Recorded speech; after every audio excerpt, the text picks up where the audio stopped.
આગ લગાવી રહ્યા છે। આ દંગામાં સૌથી ખરાબ પરિસ્થિતિ બાંગ્લાદેશની છે। અહીં આરક્ષણના વિરોધમાં જુલાઈ મહિનામાં શરૂ થયેલી હિંસામાં અત્યાર સુધીમાં લગભગ 300 લોકોના મોત થઈ ચૂક્યા છે। છેલ્લા 24 કલાકમાં લગભગ 100 લોકોના મોત થયા છે, જ્યારે કે 500થી વધારે લોકો ઘાયલ છે। આમાં વિદ્યાર્થીઓની સંખ્યા વધારે છે। આ હિંસક વિરોધ પ્રદર્શનની વચ્ચે વડાપ્રધાન શેખ હસીનાએ પોતાના પદ પરથી રાજીનામું આપી દીધું છે। આટલું જ નહીં, તેઓ ઢાકા છોડીને સુરક્ષિત જગ્યામાં પણ પહોંચી ગયા છે। તો આ તરફ બાંગ્લાદેશમાં થઈ રહેલી હિંસા બાદ ભારતે પણ પોતાના નાગરિકો માટે એડવાઇઝરી જાહેર કરી દીધી છે, જેના હેઠળ આવનારા આદેશ સુધી ભારતીયોને બાંગ્લાદેશની યાત્રા નહીં કરવા માટેનો નિર્દેશ આપવામાં આવ્યા છે। સાથે જ બાંગ્લાદેશમાં રહેતા ભારતીયોને પણ સાવધાન રહેવા માટે અને એમ્બેસીના સંપર્કમાં રહેવા માટેનો નિર્દેશ આપવામાં આવ્યો છે। ત્યાં જ બ્રિટનમાં ઘણા દિવસથી ચાલી રહેલી હિંસા હજુ પણ ચાલી રહી છે। પ્રદર્શનકારીઓએ ઘણા શહેરોમાં તોડફોડ મચાવી છે અને પોલીસની સાથે હિંસક ઝડપ પણ કરી છે। લિવરપુલ, હલ, બ્રિસ્ટલ, લીડ્સ સહિત ઘણા વિસ્તારોમાં પ્રદર્શનકારીઓએ હોબાળો કર્યો, સાથે જ દુકાનોમાં પણ હુમલો કર્યો। શરણાર્થીઓ માટે બનેલી હોટલમાં પણ તોડફોડ કરવામાં આવી। પ્રદર્શનકારીઓની ભાડ અને પોલીસ વચ્ચે અથડામણ પણ થઈ। આ હિંસક પ્રદર્શનને જોતા બ્રિટનની સરકારે ચેતવણી આપી છે। હિંસા સામે કડક વલણ અપનાવવામાં આવશે। પ્રદર્શનમાં અત્યાર સુધીમાં 150થી વધારે લોકોની ધરપકડ કરવામાં આવી છે।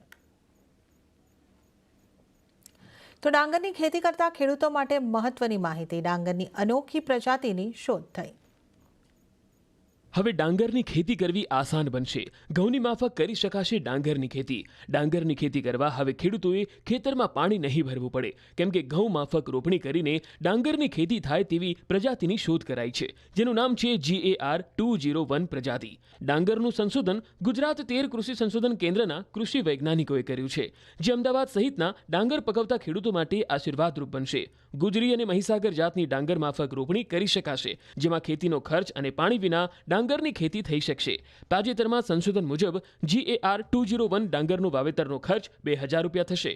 મહત્વનું છે કે રાજ્યમાં 9 લાખ હેક્ટરમાં ડાંગરનું વાવેતર થાય છે, જેમાં અમદાવાદમાં 1.5 લાખ હેક્ટરમાં 75,000થી વધુ ખેડૂતો ડાંગરની ખેતી કરે છે। ત્યારે ઓર્ગેનિક ખેતી જેટલી મહત્વની GAR 201 પ્રજાતિ હોવાનું તારણ મળ્યું છે।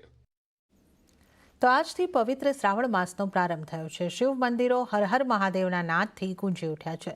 શિવજીને અતિ પ્રિય એવો પવિત્ર શ્રાવણ માસ શિવ ભક્તો માટે ખાસ માનવામાં આવે છે। ત્યારે શ્રાવણ માસના પ્રથમ સોમવારે પ્રથમ જ્યોતિર્લિંગ સોમનાથમાં ભાવિકોનું ઘોડાપૂર ઉમટ્યું। વહેલી સવારે 4 વાગ્યે મંદિરના દ્વાર ખુલતા જ લાંબી કતારોમાં ભાવિકો દર્શન માટે ઉમટી પડ્યા હતા।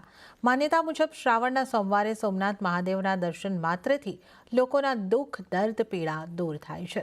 રક્ષાબંધન તેમજ જન્માષ્ટમી સોમવારે આવતા હોવાથી ભાવિકો શુભ સંયોગ માની રહ્યા છે। ભારત વર્ષનું કલ્યાણ થાય, સમગ્ર માનવજાત સુખી થાય અને સમગ્ર સૃષ્ટિમાં શાંતિ પ્રસરે તેવી ભાવિકોએ સોમનાથ દાદાના ચરણોમાં प्रार्थना करी है। असीम दिव्य ऊर्जा थी। मैं उसको मतलब आंखों से आंसू निकल आते हैं। मैं उसको आप मतलब विवेचना नहीं कर सकता। और मैं होता कौन हूँ उससे, जगत के पालक की विवेचना करने वाला। मैं तो उसका कर्मात्र हूँ। बाबा के दरबार पे आके बहुत ही मन एकदम प्रचलित हुआ। यहाँ पे आके बाबा के दरबार पे आके ऐसा लग रहा है कि मतलब यहाँ से जाने का मन ही नहीं हो रहा है। बाबा का दरबार में बहुत ही अच्छा लगा।